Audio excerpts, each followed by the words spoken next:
Adelaide to smash Geelong's finals hopes. Despite being without Tony Lockett, the Saints started brilliantly with 8 goals in the first quarter to set up their first win over the Cats in 4 years and biggest for 22 years. Although Geelong still had an outside chance of making the finals, pride was the main thing at stake for both sides, and Stephen Hanley gave the Cats first blood. But then the Saints went on the rampage. Russell Morris kicked the first of 7 consecutive goals. Despite a typical mark and goal from Ablett, the Saints led by 30 points at quarter time. Ablett's third goal kept the Cats in touch, but when Robert Harvey took advantage of the ragged Geelong defence, the margin was out to 35 points and should have been more after McAdam failed to capitalise on a brilliant mark. But then Peter Riccardi inspired a Geelong comeback, his 2 goals in 2 minutes helping to cut the margin to 12 points at half-time.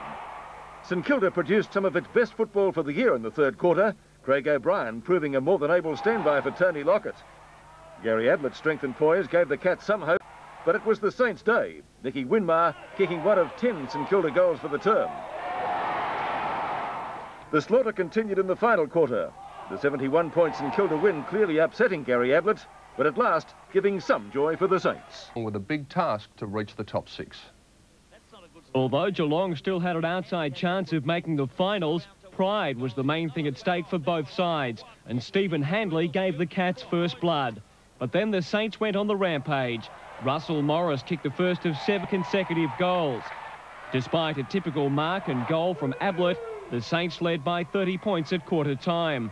Ablett's third goal kept the Cats in touch, but when Robert Harvey took advantage of the ragged Geelong defence, the margin was out to 35 points and should have been more after McAdam failed to capitalise on a brilliant mark. It was Peter Riccardi who inspired a Geelong comeback. His 2 goals in 2 minutes lifted his teammates, and they were within 12 points at the main break. St Kilda produced some of its best football of the year in the third quarter, Craig O'Brien proving a more than able standby for Tony Lockett. Gary Ablett's strength and poise gave the Cats some hope, but it was to be the Saints' day, Nicky Winmar kicking 1 of 10 St Kilda goals for the term.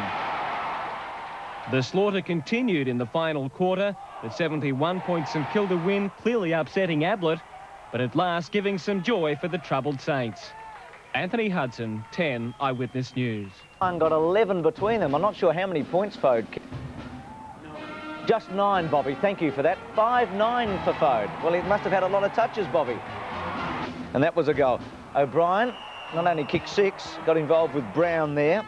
Everett to Shaw, a goal. And gee, Geelong, you've got to say they were terribly disappointing.